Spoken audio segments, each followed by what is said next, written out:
We finally made it to Caravan Rebat. It's pretty lively here. So, just past this wall is the desert, huh? Oh, wow. Paimon remembers hearing people call this the Wall of Samiel. It's made to block sandstorms from the outside. Oh, if it's this tall, it's gotta be the divine work of Greater Lord Rukkhadevata, right?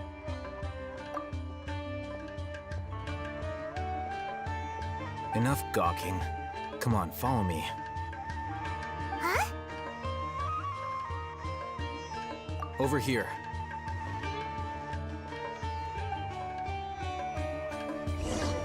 Oh, Haven went that way! Let's hurry up and follow him. Wonder what he's up to. Time to go.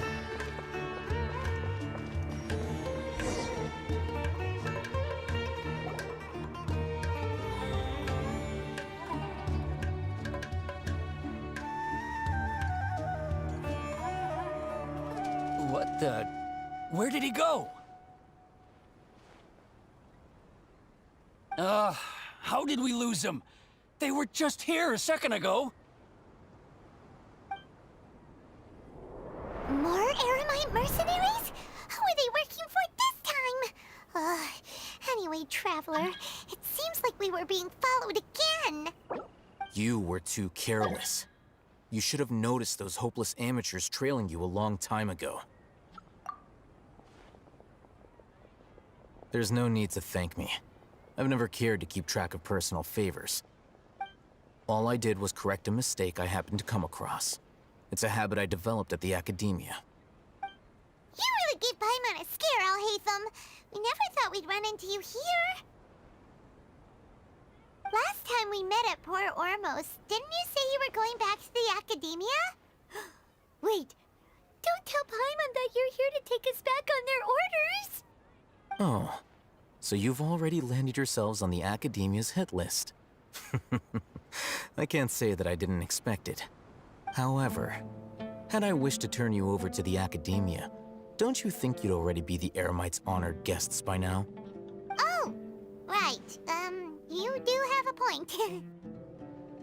I have no interest in running errands for that project. As a scholar, I've always belonged to the camp that promotes researcher autonomy. And these days, you're more fascinating than anything the sages can offer. Not quite. To tell you the truth, I'm still investigating the Divine Knowledge Capsule. Unfortunately, I've run into some difficulties. Everyone says the capsule originated in the desert and was eventually moved to Port Ormos. If I am to get to the bottom of this, I must understand how the capsule first came to be. Which brings me back to you and why you're so interesting. The leader of Ain al-Ahmar used the Divine Knowledge Capsule right in front of you, and upon seeing him, your expression became perplexed, and you were lost in thought for quite some time. To have that kind of reaction, I think you must have realized something.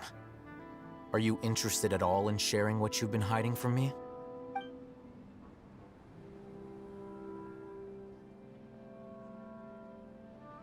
Alhaitham, you really have a ridiculous eye for detail. What kind of person even notices or remembers stuff like that? So that's your answer. Well, I do work for the Academia after all. So considering that, it is indeed wise to keep your cards close to your chest. But that does prove you do have some undisclosed information about the Divine Knowledge Capsule. Am I right? No matter. Rather than simply learning the answers from you, I'd still prefer to investigate on my own. Speaking of, you two are also headed to the desert? That's right! We have the same plan as you! But we don't really have any concrete goals at the moment. Then I'd suggest starting with Aru Village. It's the largest settlement in the desert, so it'll probably have more resources and intel than anywhere else. Well, would you like to head there together? It's always better to travel with someone you know. Let's go!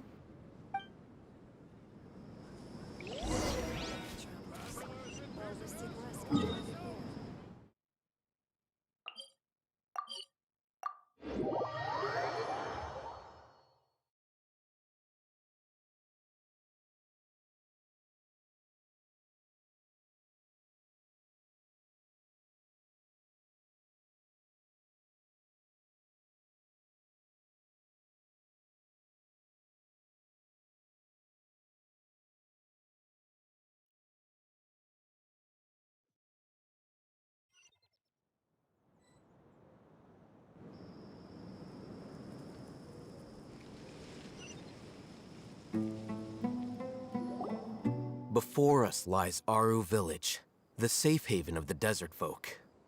Whoa, this landscape is really something else. What a cool place! Let's go check it out!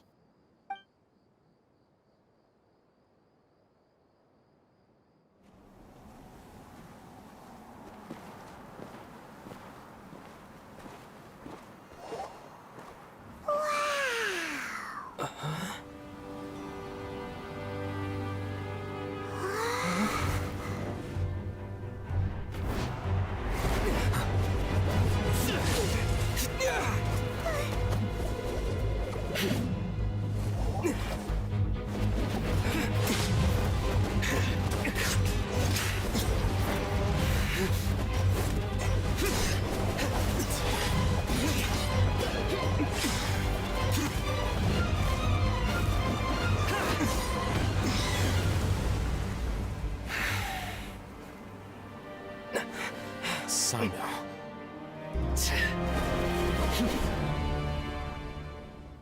Unless my memory fails me, we have barely spoken 2 words to each other before now at the Academia. Would you care to enlighten me as to when and how I invited the General Mahamatra's wrath? Hatham, do not think you can escape my judgment just because you managed to escape my attack. Judgment? So that's how you'd characterize your actions here, is it? Or would elimination perhaps be a more accurate description? Had I used my full strength, not even this traveler would have been able to stop me. Though styled like an assassination, I sought only to ensure that my target would be unable to flee or resist. Standard practice for the Matra, as well you know. Seemed to me more like your own personal touch. Who is that, Alhaitham? Did you call him General Mahamatra? Yes. General Mahamatra Sino, head of all the Matra at the Academia. He's a formidable hunter, and the ultimate nightmare for any who have committed academic crimes. You seem to have placed a lot of trust in Alhaitham, to the point of blocking an attack for him. If I were you, I'd never choose to side with him. I wouldn't believe a single word that comes out of his mouth. I have been pursuing this scribe for a long time. I urge you, stand back and do not seek to defend him any longer. Otherwise, there will be consequences. Has Alhaitham done something wrong? Hyman doesn't think he's as bad as you've made him out to be. I won't waste my breath explaining things. Alhaitham, I saw it during our fight. Take it out. The divine knowledge capsule you're hiding on your person. Unless you want me to retrieve it for myself. Very perceptive of you. Nothing escapes a Matra's senses. Wait, the divine knowledge capsule? Didn't it fall into the Matra's hands in Port Ormos? No wonder you speak with such confidence, Sino. But I must admit, I'm very curious. What does this capsule mean to you? And why, as General Mahamatra of the Academia, are you all alone in the desert? As far as I'm aware, the other Matra have been speculating about your disappearance. Have you been given a mission that's, let's say, morally dubious? If I was the real target of your mission, what was stopping you from simply using your authority and resources to judge me within the walls of the Academia? I should have known you'd be difficult to deal with. You two? Ugh! What you would do, Traveler? Paimon feels like we can't trust either of them. Ahem. Well, look at you two, acting all tough and self-righteous over there. Wait, Dia?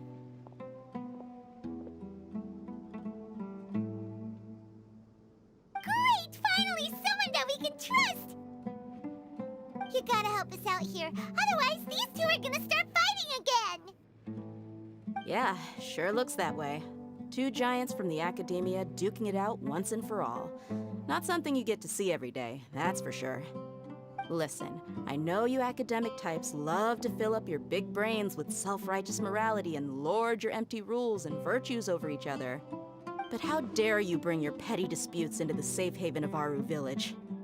It seems like someone's gonna have to beat some sense into your thick skulls until you finally learn to respect these grounds.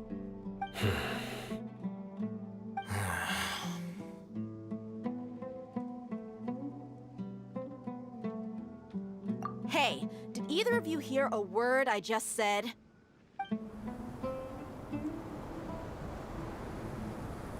Whoa, what's going on? The wind's so strong.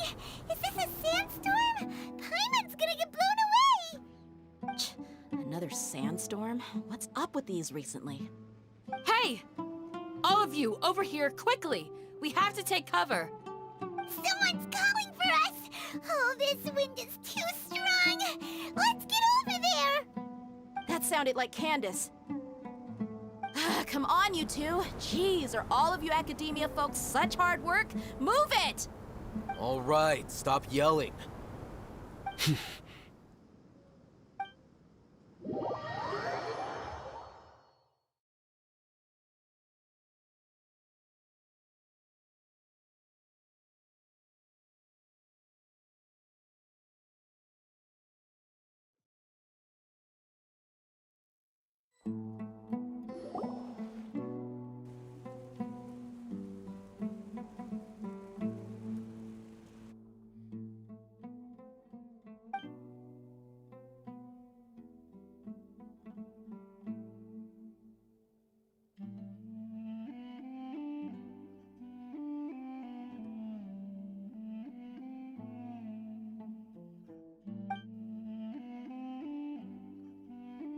Well, this is pretty awkward. Hey, wanna play sardines with 3 people who wanna tear each other limb from limb?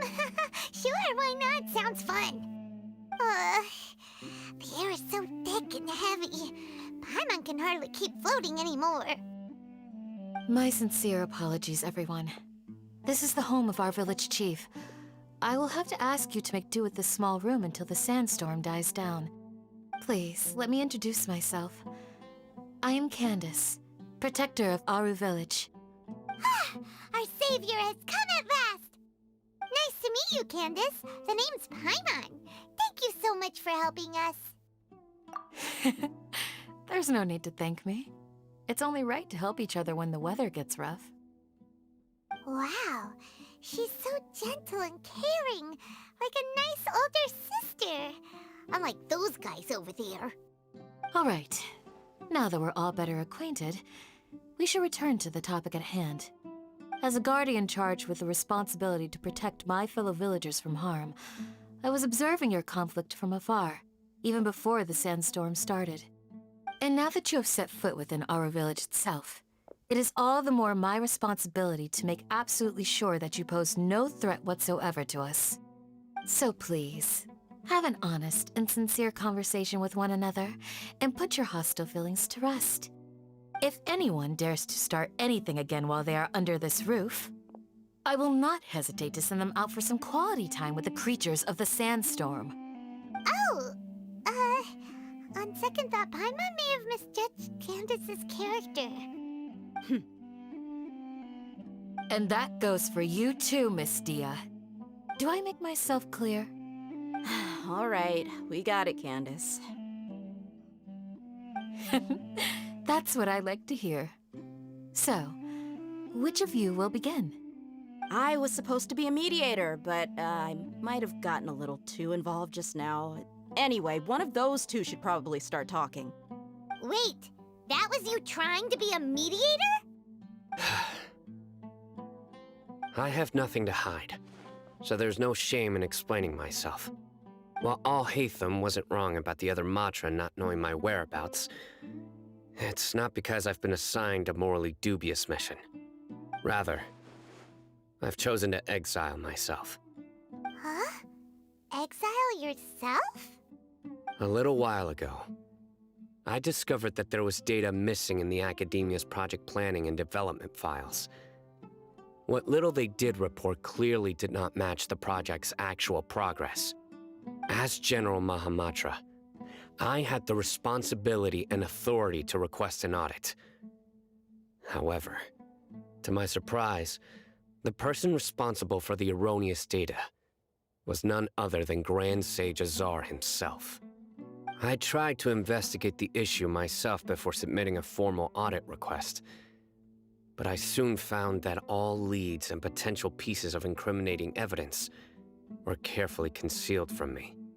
I began to realize that they were cautious of me from the very beginning. Unsurprisingly, the Grand Sage rejected my audit request as soon as the submission reached his desk. He even said to me, "The power of the General Mahamatra is granted by the sages. You have no right to judge us." So they really are up to no good. I realized then that to the Grand Sage, the Matra are nothing more than tools for the sages to assert and maintain their control over knowledge. The vows that we took, the principles that we strive to uphold, they are meaningless to the academia of today. I believed it would be wise to flee the academia before the sages had a chance to take action against me. This way, they can no longer see nor predict my actions. I will never give up on this investigation. There's no need for someone else to give me power or authority. Once I find the truth, I will administer judgment by my own name. Sino seems to have the same goal as us. We're all investigating the sages. Plus, now that he's no longer the General Mahamatra, he somehow feels a lot less scary. Well, Sino, if that's your story, then why did you see Alhaitham as a target? When I was investigating the matter in the academia, I overheard a conversation between Alhaitham and a sage. The sages asked you to investigate a blonde-haired traveler. Do you dispute this, Alhaitham? What? Like many parts of the project, this assignment was undocumented. Now throw in your suspicious behavior with the Divine Knowledge Capsule, and I think we deserve an explanation. Yes. I was indeed tasked with investigating the Traveler. Alhaitham! After all, the promised reward was so great that hardly any scholar could have refused. The sage told me, once you've completed this assignment, I can give you a glimpse of divine knowledge. A most enticing offer. Unfortunately, those academics don't know me at all. Their words contained one key piece of information, namely that divine knowledge indeed exists. That gave me all I needed to know. From my perspective, the sages are far from trustworthy. Think about it. Isn't it a little strange they're so willing to share divine knowledge with anyone, even as a reward? So, I began my own investigation following the lead of the Divine Knowledge Capsule. In the end, I realized my wisdom in committing to this rather than collaborating with the sages. Had I been less guarded, I probably would have ended up like that Ain al-Ahmar mercenary, incapable of remaining sane for long enough to hold a conversation. You mean that the sages originally planned to dispose of you, using one of those capsules that drive people insane? I'd already given up on the assignment by then. I only told the academia I was waiting in Port Ormos for you to appear so they wouldn't suspect anything. So it came as quite a surprise when I encountered my erstwhile target while investigating the Divine Knowledge Capsule. Criminals do love to talk about coincidences. Even though I ran into the Traveler by chance, I had no intention of providing assistance to the academia. Also, you should remember, you were the ones who decided to follow me and strike up a conversation after I left that tavern. That's true. Alhaitham helped us out at Caravan Rebat as well. Maybe he's telling the truth. I'm willing to apologize, if that's worth anything to you. I took the Divine Knowledge Capsule behind your back because I judged its existence to be a significant risk. I felt that it would be best for no one to interact with it before it had been properly studied. After all, Curiosity often proves to be the most dangerous thing in this land. You should be well aware, Scribe Al-Haytham, that curiosity can also lead you to danger and suspicion. Answer me this. Did the sages share any information about their project with you?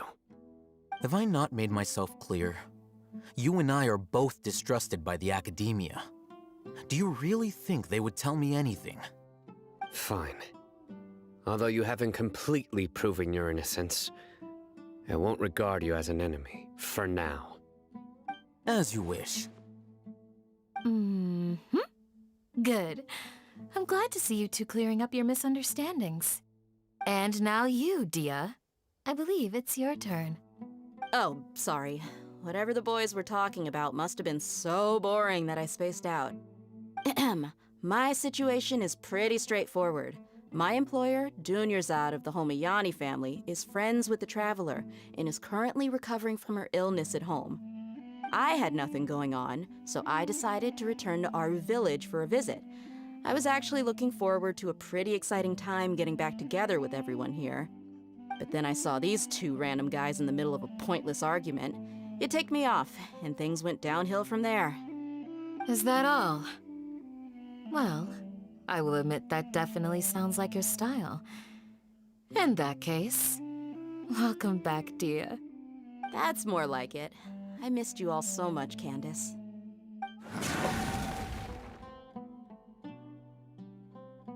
Whoa! What was that sound? No need to worry. Now that you're no longer at each other's throats, please make yourselves at home. I'll take a quick trip outside to clear out some of those creatures in the sandstorm. Creatures? In the sandstorm? Are you sure you don't want some backup? Fighting in a sandstorm is not for the faint-hearted. Anyone without extensive training in these conditions is at a disadvantage. You needn't worry. Yeah, just leave him to Candace. Don't worry, she's as tough as they come.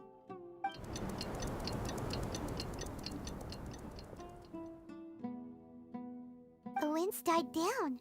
That means the sandstorm's over, right? Candace still isn't back yet, though. Is she alright? Maybe we should go out and check on her. When you put it that way, even I'm starting to feel a little worried. All right, let's go. We've been here long enough, and the boys are as chatty as the floor.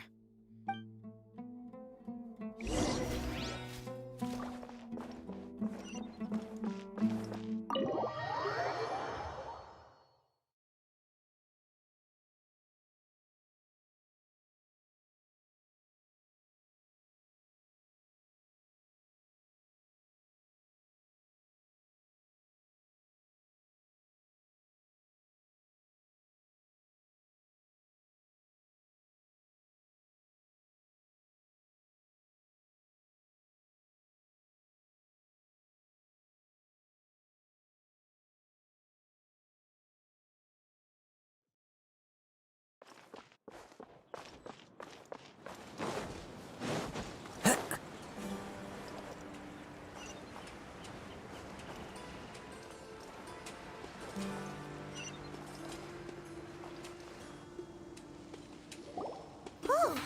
Candace, you're still fighting? You've been out here dealing with these creatures the entire time? Yes. They just keep coming in waves. I've lost count of how many I've defeated. Before I realized it, even the sandstorm had stopped. Ah! Here comes another wave! Leave this round to us. I got interrupted earlier, but now I have something to take my anger out on. It's been quite a while since I've seen the Flame Mane in action. I'll leave these to you then. I'll be sure to put on a good show. Let's go! Wind Strider! Motion to compel! Allow me!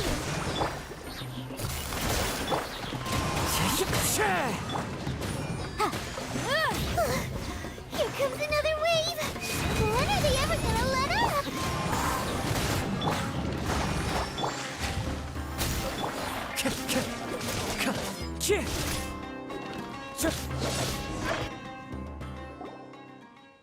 The creatures stopped appearing. Was that the last of him? What we fought just now was probably the aftermath of the sandstorm. So we should be safe for the time being. Well fought, everyone. No injuries, I hope. Huh? Who are you? Ah, my apologies. I haven't had a chance to greet you yet. I had my hands full taking care of the village's elderly and children. I am the chief of Aru Village. Everyone usually calls me Uncle Anpu. Sir, I am also originally from the desert, but I have not been back for some time now. May I ask if such sandstorms are common? I can't say they've always been common, but recently the storms have become increasingly severe and frequent. Besides sandstorms, we also occasionally get earthquakes. According to an investigator who stayed in the village a while ago, these unusual natural phenomena are related to the withering of Irminsul. Another effect of Irminsul's withering. So, Irminsul's withering causes withering zones in the forest, and sandstorms and earthquakes here in the desert? Everything in the natural world is inextricably connected to Irminsul. These regional symptoms can indeed be a reflection of Irminsul's present state. Everyone in Aru Village needs to take good care of themselves. Speaking of which, why haven't I seen a single village keeper since I got here? Village keeper? Who are they? Village guards like Candace? Does your curiosity know no bounds? Village Keeper is how Aru Village refers to mad scholars exiled here by the academia. Most of them are scholars who lost their sanity after a period of training in the Avidia forest. The academia believes that their crazed mutterings may have a negative effect on the psyches of other scholars. So, they're forcibly exiled to the desert. Though if you ask me, it's all a boatload of nonsense. Alas, that's exactly what we've been trying to investigate. One by one, the village keepers have been mysteriously disappearing without a trace. But no one in the village has ever seen them leave. If you're planning to stay around the village for the next few days, I'd appreciate it if you could keep an eye out for them. I've had encounters with those people in the past. I'll see what I can do to help. The Matra are the ones responsible for their exile. Now that you're no longer with them, are you trying to alleviate your guilt and atone for your past sins? I'm fascinated by how you think. Mock me if you will, but if you are guilty, I will eliminate you, regardless of my position or identity. Oh, you're the former General Mahamatra. You must be an expert in these kinds of investigations. Thank you for your help. Is it because you're reminded of Hypatia? Oh, these poor scholars. First they lose their sanity, now this! We need to help get them back home, safe and sound. But, is it really a good idea to tag along with Sino? You seem like you really don't trust him. I'll be grateful for the assistance. No doubt you will do a better job than some of my former subordinates. Let's start by finding a spot to share what we know so far.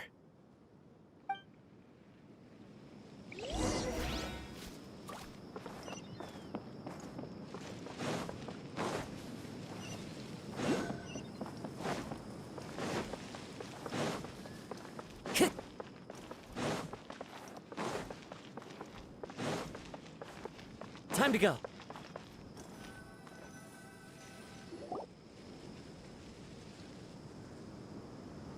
Although I've sent myself into exile, I'm still doing essentially the same things as before. Do you still have any questions for me before we start our investigation? One of my former subordinates told me that this title has its origins in a strange incident.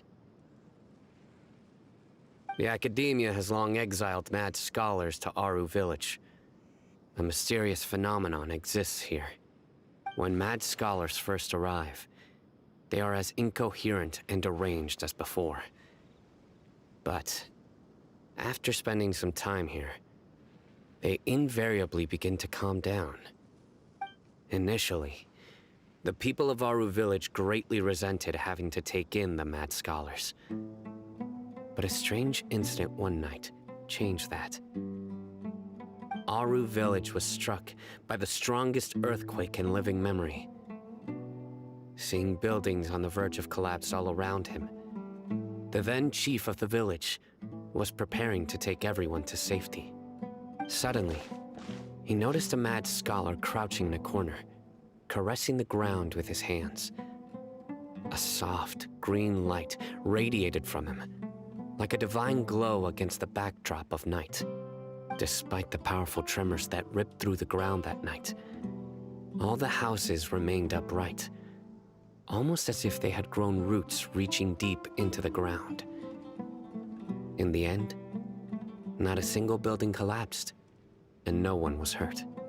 After that, the people of Aru Village treated the mad scholars with greater kindness, and began to refer to them as the village keepers. The soft green light? A mad scholar protecting Aru Village? What do you make of it, Traveler? Paimon thinks so too. Actually, Sino, do you know if any of the mad scholars continued to wear their Akasha terminals at Aru Village? In theory, they would continue wearing them so the academia could still monitor their activities. With that said, the main Akasha system would no longer have any interaction with them. Oh, no wonder! Everything makes sense then! Add in the fact that they calmed down, it was probably Nahida who calmed them. If you are able to draw a conclusion from this one story alone, then it appears you possess much more information than I do. So, what do you make of the story? Really? Lesser Lord Kusanali. What? You don't believe us? Lesser Lord Kusanali was definitely using the Akasha to give her power to the mad scholars! No, it's not so much that I don't believe you. I'm just struck by your reasoning. Lesser Lord Kusanali, the current Dendro Archon, is she really active in Sumeru? The Academia has always placed far greater importance on the late Greater Lord Rukkhadevata. They've more or less ignored Lesser Lord Kusanali, and I've never had any reason to doubt their views. In addition, I've never heard any stories about Lesser Lord Kusanali and her deeds. To me, she might as well have been a god that never existed. No way! Nahida definitely exists! She's a... How should Paimon put it? She's a good Archon who's kind and wise. Even if she says weird stuff sometimes. I've spent many years interrogating criminals, so I can easily tell when someone is lying. Good! Then you should know that we're telling the truth. That look in your eyes. I've never seen that from a liar. You two really must have met Lesser Lord Kusanali. How can this be? To think, our Archon has been amongst us this entire time. Alright, now it's our turn to put our skills to good use for this investigation. But easier said than done, especially since we don't have any leads. Maybe we can start by knocking on some doors. Excuse me, are you here to help me find my grandpa? Huh? Who are you? By the sounds of it, a resident of this village. My name is Isak. You'll help me find my grandpa, right? Is your grandpa a mad scholar? Hey, don't say that. Grandpa is just Grandpa. Why do you have to call him that? It's not like he's a bad person or anything. The person you're referring to is not a local, yet you are. Why do you call him Grandpa? Grandpa is just Grandpa. He's my family. I heard everything you said to the village chief. Please, you gotta take me with you. I want to find my grandpa. I swear I'll help. I won't be a nuisance. Ah, so you're the one who was eavesdropping on us around the village chief's house. I was planning to go out and take care of whoever it was, but I had a vague feeling that they didn't harbor any ill intent. Whoa. Hatham wasn't kidding about Matra having sharp senses. Sino, he's just a kid. All he wants is to find his grandpa. Let's find a way to help him. Sorry. I was only listening in because I wanted to know where Grandpa went. Honest. If you don't believe me, you can ask Miss Candace. All right. But first, let's confirm the facts with Candace.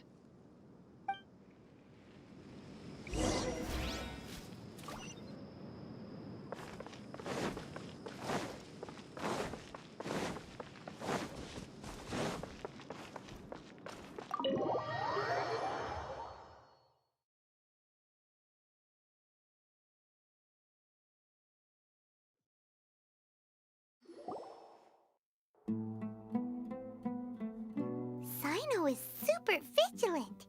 Is this what all the Matra are like? Ah, you're back already. We just wanted to confirm something with you. Do you know a boy by the name of Isak? I had a feeling he'd go looking for you. Huh? You knew this would happen? Yes. Although he tried his best to stay hidden, I still noticed him eavesdropping outside the window. He really wants to get his grandfather back. Isak's parents were both Aramite mercenaries who rarely returned to the village after finding employment in the city. He was raised by his grandfather. Unfortunately, it was only a few years before his grandpa passed away. Isak was still very young at the time, so various families in the village took turns caring for him so he could survive. Later, an elderly mad scholar arrived at the village.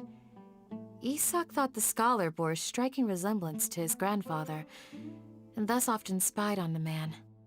However, the scholar was unkempt in appearance and incoherent in speech.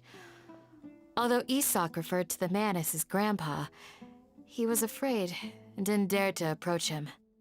One summer night, the oft mumbling and bumbling grandpa suddenly calmed down and seemed to become more lucid.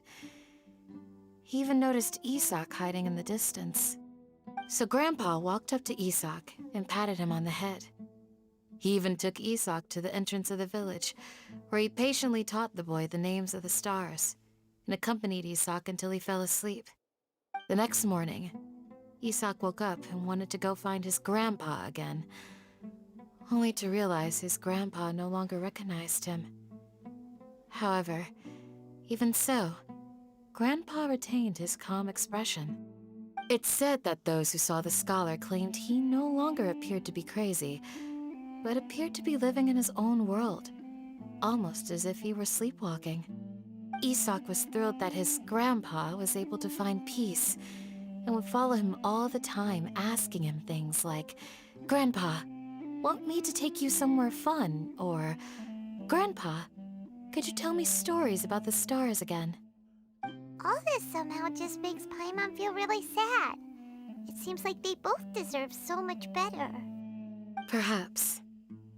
Nearly everyone who lives in the desert has some form of hardship or regret. But even so, we must still continue on with our lives. It's also my reason for fighting. I must continue to protect this land.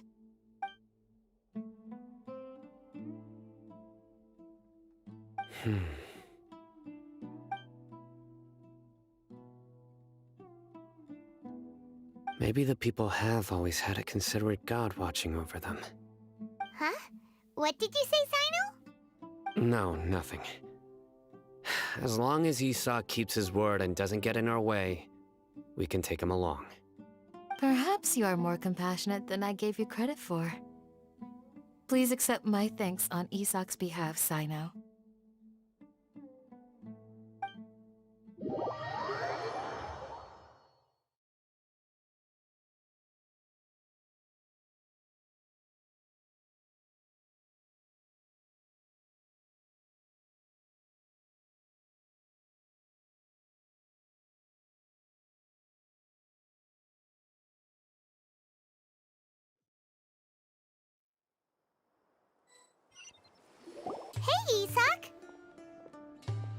Oh, it's you guys. We've cleared everything up. Let's go find your grandpa. Really? Wow, thank you so much. Yeah. All right. Let's ask the local residents some questions first.